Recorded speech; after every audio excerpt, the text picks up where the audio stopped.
Hello friends, welcome to crazy GK trick. Daily current affair session में मैं राजा आप सभी का स्वागत करता हूं।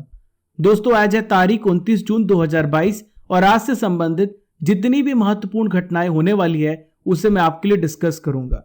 मैंने इस सेशन में बहुत ही इंपॉर्टेंट और सिलेक्टिव करंट अफेयर लिए हैं जो अपकमिंग एग्जाम के लिए बहुत इंपॉर्टेंट है। दोस्तों, यदि आप इसका पीडीएफ डाउनलोड करना चाहते हैं तो आप हमारे रूट एप्लीकेशन से पीडीएफ को डाउनलोड कर सकते हैं। इसका लिंक आपको नीचे डिस्क्रिप्शन बॉक्स में दिया गया है। दोस्तों, यदि आप इसका क्विज भी देना चाहते हैं तो डेली आपका क्विज रात को 10 बजे टेलीग्राम पर होगा और साथ में रूट एप्लीकेशन पर भी क्विज होगा।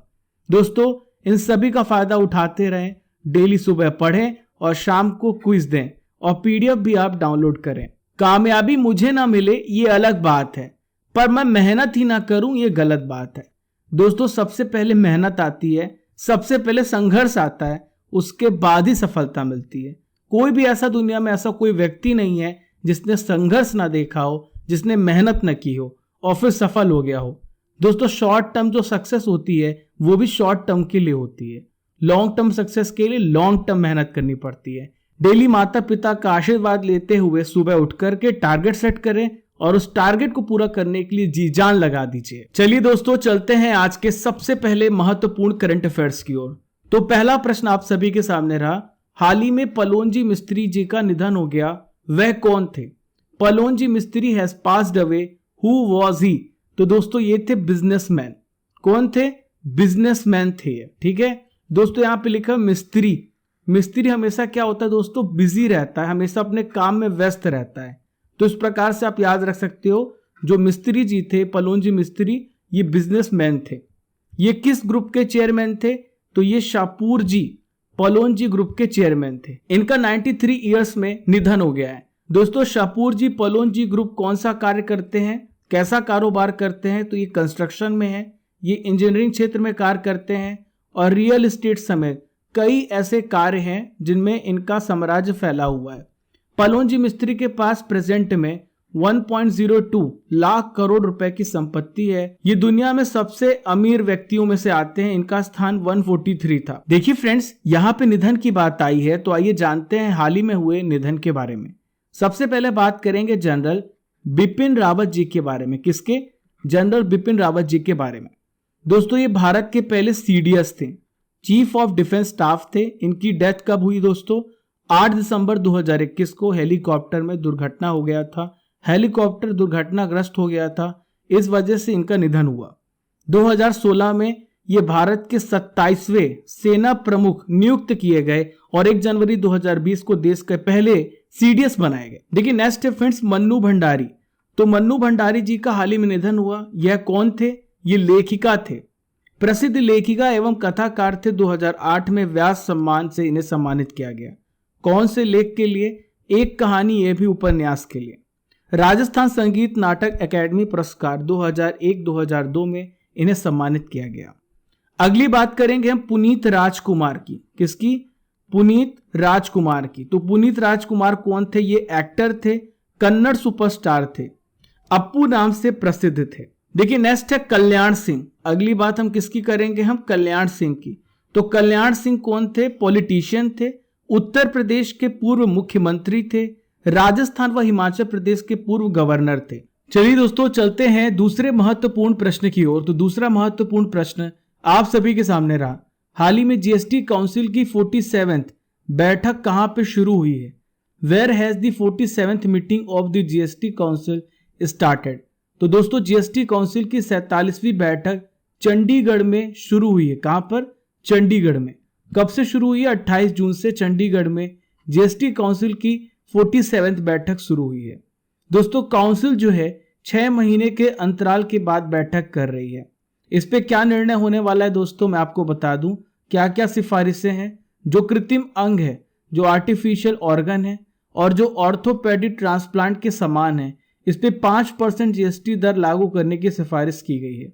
इसके साथ ही रोपवे यात्रा पर जीएसटी दर को 18% से घटाकर कितने परसेंट करने की सिफारिश की गई है? 5%। दोस्तों, यहां पे हमने बात की जीएसटी की, तो आइए फ्रेंड्स जीएसटी से रिलेटेड सारे प्रश्नों को देख लेते हैं। विश्व में जीएसटी सबसे पहले किस देश ने लागू की? तो विश्व में सबसे पहले जीएसटी को लागू करने वाला देश फ्रांस है। इसने कब लॉन्च किया फ्रेंड्स? 1954 में जीएसटी को लागू किया। दोस्तों भारत में जीएसटी कब लागू हुई? भारत में जीएसटी 1 जुलाई 2017 को लागू हुई और हर साल 1 जुलाई को जीएसटी डे मनाया जाता है। देखिए फ्रेंड्स, भारत की जो जीएसटी है ये कनाडा देश पर आधारित है। किस देश पर आधारित है? कनाडा देश पर आधारित है। जीएसटी का फुल फॉर्म क्या होता है? Goods and service tax. क्या होता है? Goods and service tax. यह एक प्रकार का इनडायरेक्ट टैक्स है जो गुड्स और सर्विसेज यानी कि दोस्तों सामान और सेवाओं पर लगता है।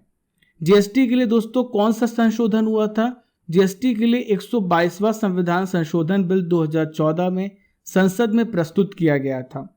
देखिए फ्रेंड्स, आपसे पूछा जा सकता है कि जीएसटी बिल पर राष्ट्रपति ने अपनी अनुमति कब दी थी? 8 सितंबर 2016 को जीएसटी पर राष्ट्रपति जी ने अपनी अनुमति दी थी। दोस्तों भारत में जीएसटी किस संशोधन के तहत लागू हुआ है? तो भारत में जो जीएसटी है 101 संविधान संशोधन के तहत भारत में लागू हुआ है। दोस्तों भारत में जीएसटी लागू करने का जो सजेशन है, जो सुझाव है, किसने दिया था?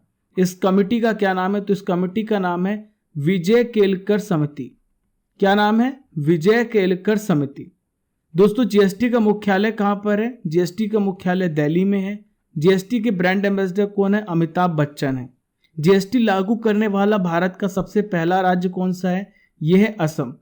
असम ने 12 अगस्त 2016 को जीएसटी को लागू किया था। देखिए फ्रेंड्स, एक इंपॉर्टेंट क्वेश्चन आपसे पूछा जा सकता है कि संविधान में जीएसटी परिषद को एक नया आर्टिकल इंक्लूड किया गया। इस आर्टिकल का क्या नाम है?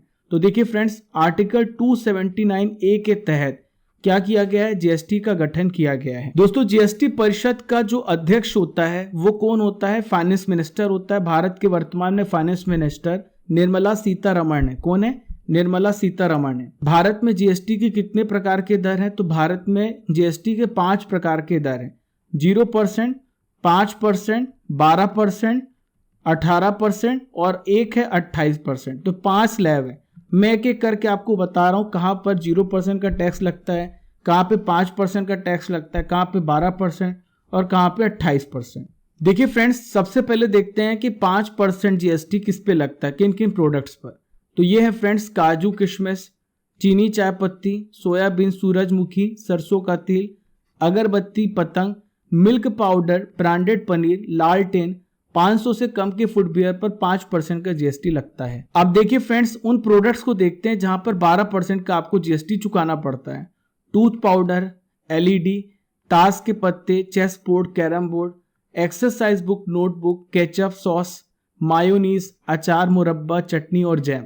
अब आइए देखते हैं दोस्तों जहां पर आपको 18% जीएसटी चुकाना पड़ता है। तो यह है मिनरल वाटर, 500 से ज्यादा के फुटवियर, साबुन, toothpaste, hair oil, LPG stove, school bag, printer, CCTV, helmet और रिकॉर्डर। दोस्तों सबसे ज्यादा जो जीएसटी लगता है लग्जीरियस आइटम पे लगता है। तो लग्जीरियस आइटम क्या क्या है? ऑटोमोबाइल, मोटरसाइकिल, सीमेंट, वजन की मशीन, डिश वॉशर, वॉलपेपर, पान मसाला, तंबाकू, सिगरेट और बीड़ी। दोस्तों अब देखते हैं जहां पर आपको एक भी जीएसटी नहीं चुकाना पड़ता।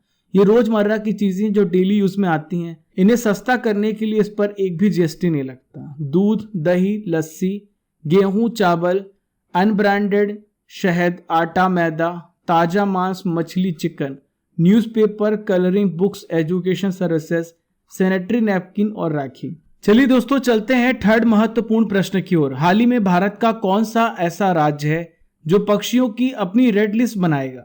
Which state of India will make its own red list of birds? तो इसका सही उत्तर है केरल राज्य। केरल राज्य जो है पक्षियों की अपनी रेड लिस्ट बनाएगा। दोस्तों रेड लिस्ट क्या होता है? ऐसे पक्षियों को इसमें शामिल किया जाता है जो विलुप्त होने की कगार पर है, जो एक्सटिंक्ट होने की कगार पर है। दोस्तों ये जो सूची है किसके द्वारा तैयार की जा रही? केरल कृषि विश्वविद्यालय और बर्ड काउंट इंडिया के द्वारा केरल में क्षेत्रीय लाल सूची का आकलन किया जाएगा। ग्लोबल IUCN रेड लिस्ट के अनुसार केरल में कितने प्रकार के पक्षी खतरे में हैं? तो 64 प्रकार के जो प्रजातियां हैं वो खतरे में, जिनमें सबसे प्रमुख है लाल सिर वाले गिद्ध और सफेद दुम वाले गिद्ध। दोस्तों यहाँ पे बात आ रही है IUCN की, तो IUCN के बारे में जान लेते हैं। सबसे पहले IUCN का फुल फॉर्म देखते हैं, international union for conservation of nature. देखिए फ्रेंड्स, आपको मैं बता दूं इसकी स्थापना कब हुई है। इसकी स्थापना हुई है 1948 में। कब हुई है? 1948 में। दोस्तों प्रेजेंट में इसका हेडक्वार्टर कहां पर है? ग्लैंड, स्विट्जरलैंड में। कहां पर है? ग्लैंड, स्विट्जरलैंड में। इसका क्या काम होता है दोस्तों? वन्य जीवों के संरक्षण के लिए कार्य करना। आइए मित्रों चलते हैं अगले महत्वपूर्ण प्रश्न की ओर। हाल ही में संयुक्त राष्ट्र महासागर सम्मेलन कहां पे शुरू हुआ? Where has the United Nation ocean conference started?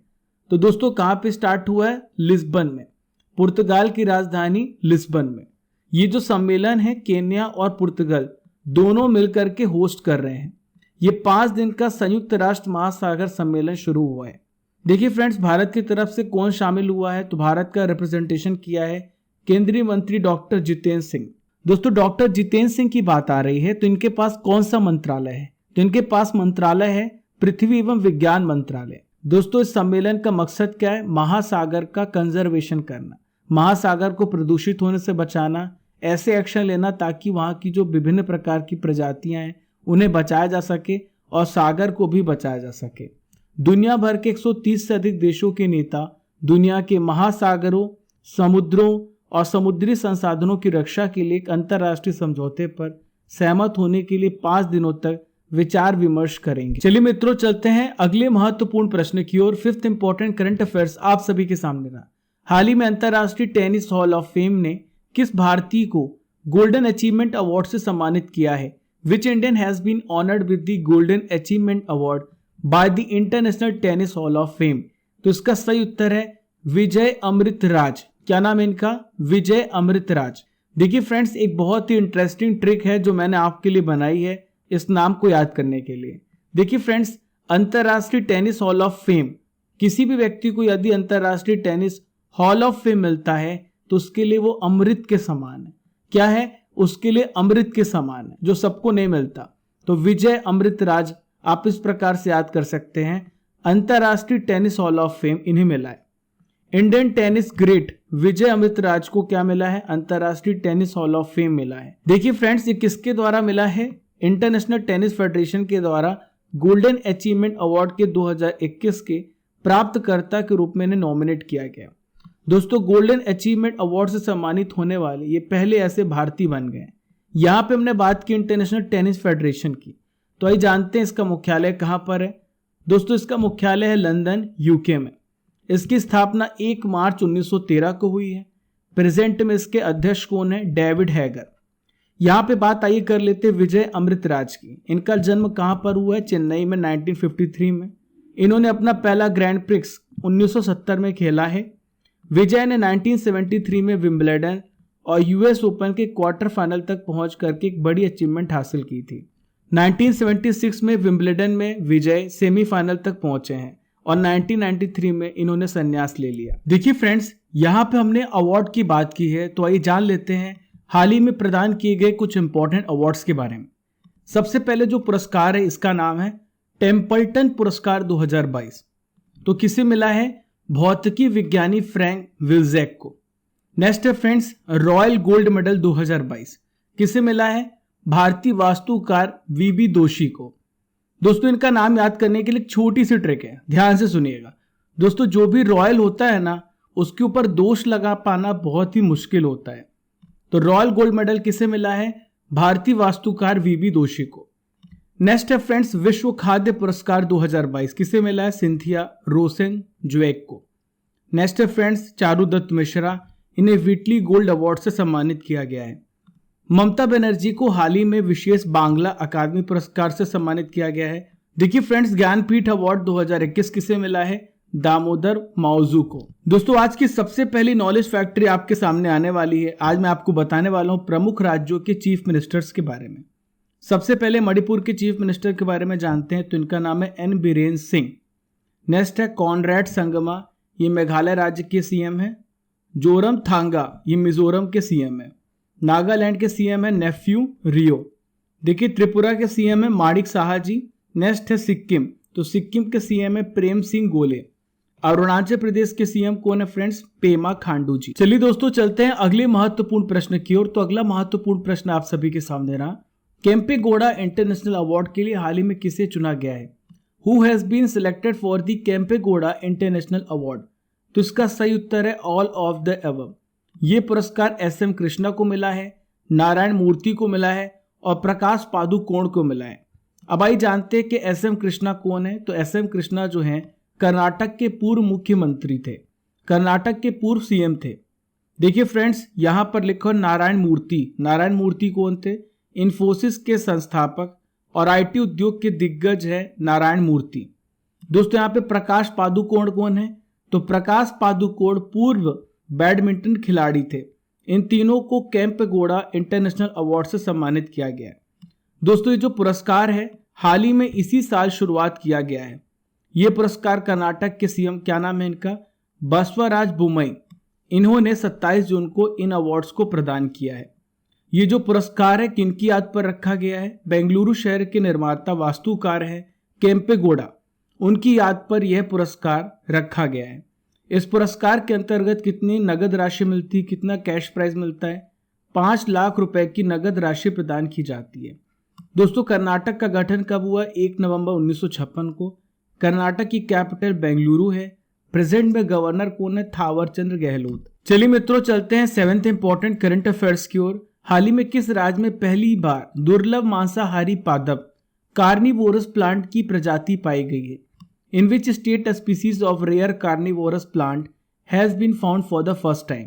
तो दोस्तों ये जो मांसाहारी पादप है कहां पर पाया गया है? उत्तराखंड राज्य में। दोस्तों ये जो है खोज किसके द्वारा की गई है?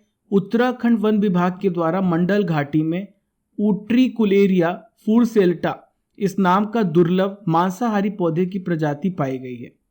ये ब्लेडर वाटर जीनस से रिलेटेड है। ये क्या क्या पकड़ सकता है? प्रोटोजोआ को, कीड़ों को, मच्छरों के लार्वा को और टैडपोल को भी पकड़ सकता है। दोस्तों ये जो खोज है कहां पर प्रकाशित की गई है? जर्नल ऑफ जापानी बॉटनी में इस खोज को प्रकाशित किया गया है। दोस्तों मांसाहारी जो पौधे होते हैं ये कहां पर पाए जाते हैं? तो मांसाहारी पौधे आमतौर पर ताजे पानी में पाए जाते हैं और दूसरा स्थान है गीली मिट्टी। ताजे पानी और गीली मिट्टी में पाए जाते हैं। ये कम पोषक मिट्टी पर भी उगते हैं। देखिए फ्रेंड्स कुछ अन्य मांसाहारी पौधे हैं, जैसे मैं आपको बता दूं डायोनेया मसीपुला, पिचर प्लांट, कोबरा लिली, ये कुछ इंपॉर्टेंट मांसाहारी पौधे हैं। देखिए friends 8th important current affairs आप सभी के सामने रहा। India's booming gig and platform economy, इस शीर्षक से किसने एक रिपोर्ट को जारी किया है? Who has released the report titled India's booming gig and platform economy? तो हाल ही में नीति आयोग ने इस रिपोर्ट को जारी किया है। ये रिपोर्ट भारत में गिग इकोनॉमी पर कॉम्प्रिहेंसिव अप्रोच और सिफारिशें प्रस्तुत करता है। अब आइए समझते हैं कि गिग इकोनॉमी होता क्या है। ऐसी इकोनॉमी को गिग इकोनॉमी कहते हैं जो फ्री मार्केट सिस्टम पर बेस्ड होती है। इसका क्या मतलब होता है? सिंपल भाषा में समझे तो इसमें शॉर्ट टर्म का एम्प्लॉयमेंट होता है, यानी कुछ समय का रोजगार होता है, कॉन्ट्रैक्चुअल जॉब्स होते हैं और इंडिपेंडेंट कॉन्ट्रैक्टर, ऐसे जो एलिमेंट्स होते हैं गिग इकोनॉमी के अंतर्गत आते हैं। दोस्तों इस रिपोर्ट के मुताबिक 2020-21 में लगभग 77 लाख जो श्रमिक हैं ये गिग इकोनॉमी से जुड़े थे। अब दोस्तों यहाँ पे हमने नीति आयोग की बात की है, तो आइए नीति आयोग से रिलेटेड प्रश्नों को भी कवर कर लेते हैं। नीति आयोग की स्थापना 1 जनवरी 2015 में हुई। किसके स्थान पर? प्लानिंग कमीशन के स्थान पर। नीति आयोग का हेडक्वार्टर कहां पर है? न्यू दिल्ली पर इसका हेडक्वार्टर है। देखिए फ्रेंड्स नीति आयोग के अध्यक्ष कौन है? नरेंद्र मोदी जी हैं। इसके उपाध्यक्ष हाल ही में कौन बनाए गए? सुमन बेरी। क्या नाम है इनका? सुमन बेरी। हाल ही में मैंने आपको एक और इंपॉर्टेंट नियुक्ति बताई थी कि हाल ही में नीति आयोग के सीईओ बनाए गए हैं। इनका क्या नाम है? तो मैंने आपको एक छोटी सी ट्रिक बताई थी। दोस्तों ये ट्रिक है परमेश्वरन अय्यर। जो ईश्वर होता है नीतियां बनाता है, तो सीईओ कौन है? परमेश्वरन अय्यर। देखिए फ्रेंड्स मैं आपको बता दूं कि साइंस का जो विज्ञान का लाइव कोर्स है वो स्टार्ट होने वाला है 1 जुलाई 2022 को। मैं आपको पढ़ाऊंगा science from basic to advance, शून्य से शिखर तक। दोस्तों यहाँ पे आपको लाइव क्लासेस मिलेगी और जैसे ही लाइव क्लास खत्म होगी तो आपको रिकॉर्डेड लेक्चर्स मिलेंगे।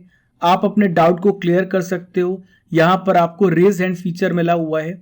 लेटेस्ट पैटर्न के अकॉर्डिंग आपकी क्वेश्चन सॉल्विंग होगी। प्रीवियस ईयर क्वेश्चन को भी हम डिस्कस करेंगे। आपकी क्लासेस 5 दिन चलेगी और जो कि दोनों मीडियम में होगी, हिंदी और इंग्लिश, और इसकी वैलिडिटी 1 साल की होगी। तो दोस्तों जुड़ना मत भूलें 1 तारीख को लाइव रजिस्ट्रेशन के लिए। दोस्तों क्लासेस लाइव के लिए आपको रजिस्टर करना होगा। नीचे दिया गया डिस्क्रिप्शन बॉक्स में रूट एप्लीकेशन का link, root application powered by crazy GK trick. चलिए मित्रों चलते हैं 9वें महत्वपूर्ण प्रश्न की ओर। हाल ही में सूक्ष्म, लघु और मध्यम उद्यम दिवस कब मनाया जाता है? When is micro, small and medium enterprises day celebrated? दोस्तों हर साल 27 जून को मनाया जाता है सूक्ष्म, लघु और मध्यम उद्यम दिवस।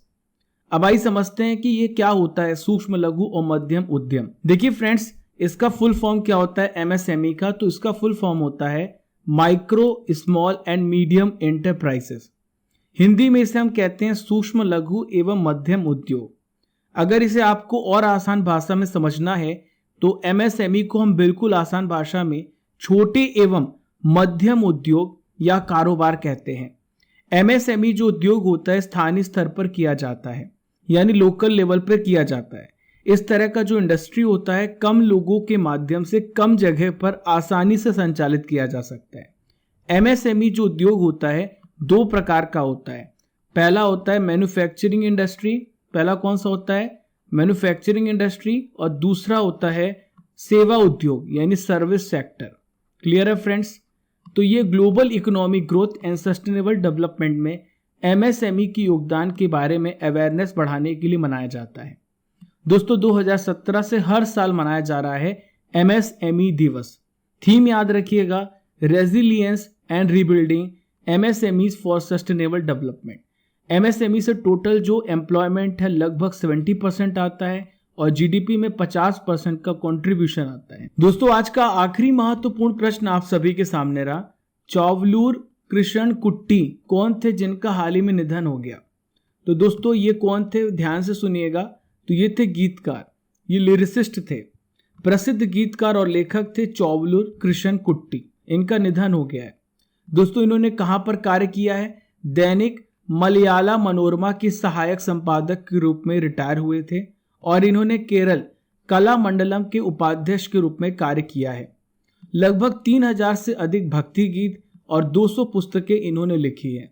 इसके अलावा केरल साहित्य अकादमी पुरस्कार से इन्हें सम्मानित किया गया है और रेवती पट्टाथानम पुरस्कार से भी इन्हें सम्मानित किया गया। दोस्तों यहाँ पे हमने निधन की बात की है, तो आइए जानते हैं इंपॉर्टेंट ऑबिचुरीज के बारे में। हाल ही में आर रविंद्रन का निधन हुआ। ये कौन थे? फोटो जर्नलिस्ट थे। प्रख्यात उर्दू आलोचक और भाषाविद गोपीचंद नारंग जी का निधन हो गया है। लंबी दूरी दौड़ के दिग्गज हरिचंद का निधन हो गया है। डॉक्टर रमाकांत शुक्ला संस्कृत और हिंदी विद्वान थे जिनका हाल ही में निधन हुआ है। मोस्ट इंपॉर्टेंट यूएई के प्रेसिडेंट शेख खलीफा बिन जायद अल नहयान, इनका निधन हुआ है। भजन सोपारी ये संतूर वादक थे जिनका हाल ही में निधन हुआ है। संगीतकार और संतूर वादक पंडित शिव कुमार शर्मा जी का भी निधन हुआ है। दोस्तों करंट अफेयर्स की रसमलाई आ गई, यानी 2021 के इंपॉर्टेंट करंट अफेयर्स को आइए डिस्कस करते हैं। हाल ही में किस फुटबॉल टीम ने डूरंड कप 2021 का खिताब जीता है? तो इस टीम का क्या नाम है? एफसी गोवा। प्रतिवर्ष विश्व शिक्षक दिवस कब मनाया जाता है? तो हर साल 5 अक्टूबर को मनाया जाता है विश्व शिक्षक दिवस। किन 2 वैज्ञानिकों को चिकित्सा के क्षेत्र में 2021 का नोबेल पुरस्कार मिला है? तो इनका क्या नाम है? डेविड जूलियस और दूसरे व्यक्ति का नाम है आर्डेम पटापाउटिन। हाल ही में किस राज्य की सरकार ने 1 जनवरी 2022 से राज्य में बोतल बंद पानी को बेचने पर रोक लगा दी है? तो इस राज्य का नाम है सिक्किम। नजला बुडेन रोमधाने किस देश की महिला प्रधानमंत्री हाल ही में बनी है? तो ट्यूनेशिया की हाल ही में प्राइम मिनिस्टर बनी है। चलिए फ्रेंड्स, अब हम 27 जून के इंपॉर्टेंट करंट अफेयर्स का रिवीजन भी करेंगे। हाल ही में सीबीडीटी के नए चेयरमैन कौन बने हैं? तो इनका क्या नाम है? नितिन गुप्ता। भारतीय महिला डिस्कस थ्रोअर नवजीत ढिल्लों ने कोसानो मेमोरियल 2022 एथलेटिक्स मीट में कौन सा मेडल जीता है? गोल्ड। हाल ही में किस देश की सुप्रीम कोर्ट ने एक महिला के गर्भपात के संवैधानिक अधिकार को मान्यता देने वाले 50 साल पुराने फैसले को पलट दिया है? तो दोस्तों ये जो फैसला था अमेरिका में हाल ही में पलटा गया है। 20 से 25 जून 2022 के बीच Commonwealth heads of government meeting कहां पर आयोजित की गई? रवांडा में। अगला प्रश्न है, रोनाल्डो सिंह ने एशियन ट्रैक साइकिलिंग चैंपियनशिप 2022 में कौन सा मेडल जीता? सिल्वर। हाल ही में किस राज्य ने मेडिसप योजना शुरू की है? केरल ने। वैज्ञानिकों ने दुनिया के सबसे बड़े जीवाणु की खोज कहां की जिसे बिना किसी यंत्र के सिर्फ आंखों से देखा जा सकता है कैरेबियन मैंग्रोव स्वैम्प में। साओ जाओ फेस्टिवल 2022 किस राज्य में मनाया गया? तो दोस्तों इसका आयोजन गोवा राज्य में मनाया गया। हर साल अंतर्राष्ट्रीय नाविक दिवस मनाया जाता है कब? 25 जून को। लास्ट क्वेश्चन है, राग के प्रमुख सामंत गोयल का कार्यकाल कितने साल के लिए बढ़ा दिया गया है? दोस्तों इनका कार्यकाल 1 साल के लिए बढ़ाया गया है। मैं आपसे प्रश्न करूंगा जिसका उत्तर आपको कमेंट बॉक्स पर देना है। विश्व महासागर दिवस हर साल कब मनाया जाता है? इसका उत्तर आपको कमेंट बॉक्स पर करना है। देखिए फ्रेंड्स, ये था 27 जून के इंपॉर्टेंट करंट अफेयर्स का रिवीजन। हमने डेली करंट अफेयर्स में 28 जून के करंट अफेयर्स को भी कवर किया है। आज के सेशन का टारगेट 3000 लाइक्स का है। हम और आप मिलकर के इसे पूरा करेंगे, मुझे पूर्ण विश्वास है। सेशन पसंद आया हो तो सभी दोस्तों को शेयर करना बिल्कुल भी ना भूले। पहली बार हमारे चैनल पर आ रहे तो सब्सक्राइब कर लीजिए and press the bell icon button ताकि आपको हर एक नोटिफिकेशन सबसे पहले मिल सके। Keep liking, keep sharing your channel crazy GK trick. Thank you friends. जय हिंद, जय भारत।